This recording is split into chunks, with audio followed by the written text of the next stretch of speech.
bratia a sestry, podstatou tohto dnešného sviatku je, aby sme uznali, že Pán Ježiš Kristus, jednorodený Boží Syn, plný milosti a pravdy, pravý Boh a pravý človek, ktorý pre našu spásu zostúpil z nebies a stal sa človekom, aby sme tohto Božieho Syna Ježiša Krista, aby sme ho uznali za svojho panovníka, za svojho vladára, za svojho kráľa.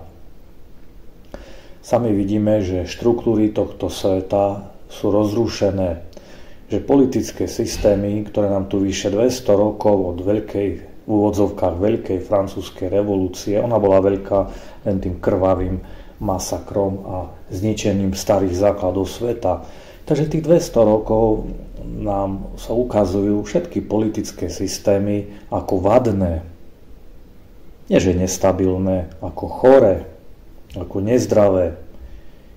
Či je to nacistická demokracia, či je to komunistická alebo socialistická demokracia, ako to bolo nám vtlkané do hlav, či je to liberálna demokracia, ako údajne posledné štádium vývoja ľudstva. Tieto systémy sa ukazujú ako chybné, ako vadné.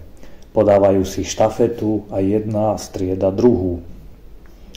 Preto Pán Ježiš hovorí Pilátovi, že moje kráľovstvo nie je z tohto sveta, lebo keby bolo, moji služobníci by sa boli bili, aby som nebol vydaný do rúk Židom.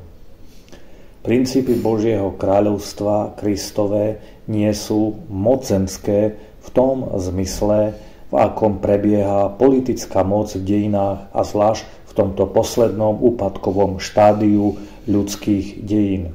Moje kráľovstvo nie je z tohto sveta.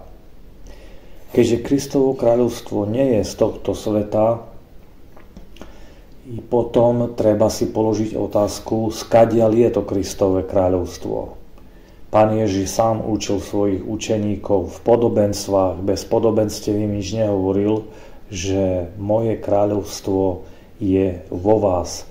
Je to duchovná záležitosť. Božie kráľovstvo je moc Ducha Svätého, ktorého nám daroval sám Ježiš Kristus svojim vykupiteľským veľkonočným tajomstvom. Naklonil hlavu, hovorí Ján, ten istý Ján, o pár riadkov ďalej a vypustil ducha.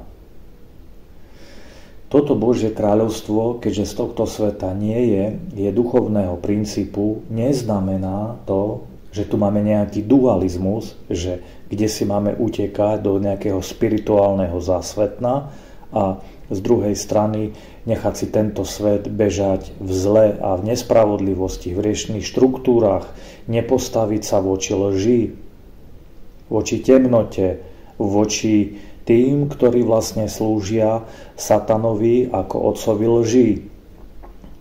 Práve tým, že Kristovo kráľovstvo nie je z tohto sveta, je mocnejšie ako všetky tie sily, ktoré fungujú v tomto svete. Preto apoštol Pavol v liste Efezanom hovorí, že Boh Otec Kristovi podriadil všetku moc. Na jeho meno sa zohne, v liste Filipanom ďalej pokračuje, na jeho meno sa zohne každé koleno. A v prvom liste Korinťanom v známej pasáži, je to 15. kapitola, kde apoštol hovorí, budú mu podriadení všetci ako podnožka pod nohy, a ako posledný nepriateľ bude zničená smrť.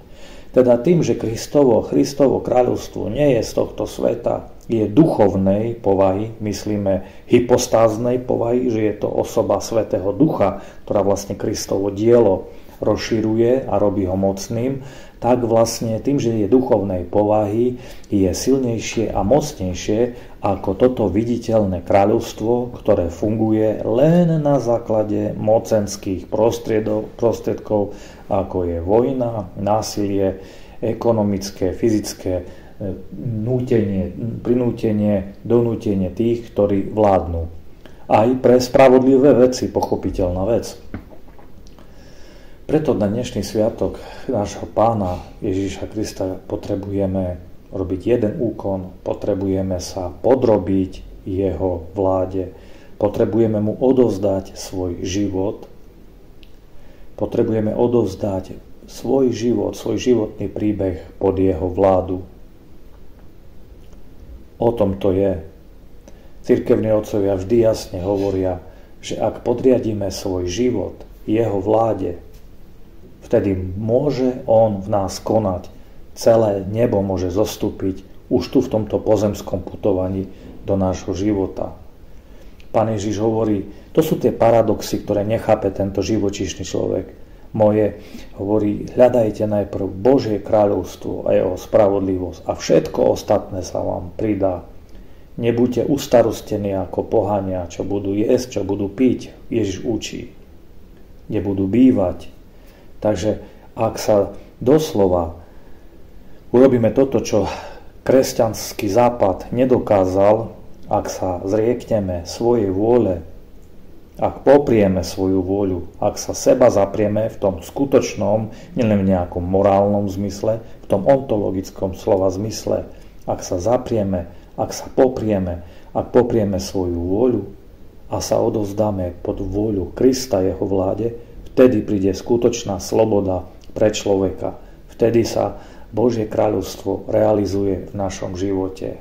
Božie kráľovstvo nie je jedlo, nápoj, hovorí apoštol Pavol v liste Rimanom, ale spravodlivosť, radosť, pokoj v Duchu Svetom.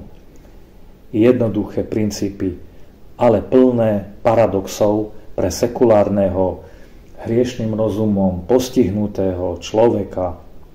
Jednoduché princípy paradoxov, zriekať sa svojej vôle, zriekať sa svojich predstav, podriadiť svoju spurvnú vôľu Kristovej vláde, hľadať teda najprv Božie kráľovstvo, jeho spravodlivosť a všetko ostatné sa nám pridá. Keď toto sa naučíme, keď o to budeme prosiť Krista, tak vtedy moc Svätého Ducha nás urobí občanmi, členmi Božieho kráľovstva už tu v tomto svete. Ak vás Kristus, ak vás Syn oslobodí, hovorí ten istý apoštol Ján, budete slobodní. Teda najzákladnejšie posolstvo dnešného evanjelia je podriadiť svoju vládu, svoju vôľu, svoju biednú ľudskú moc, podriadiť svoj život vláde, moci Ježiša Krista. Hľadať najprv Božie kráľovstvo a všetko ostatné sa nám pridá. Amen.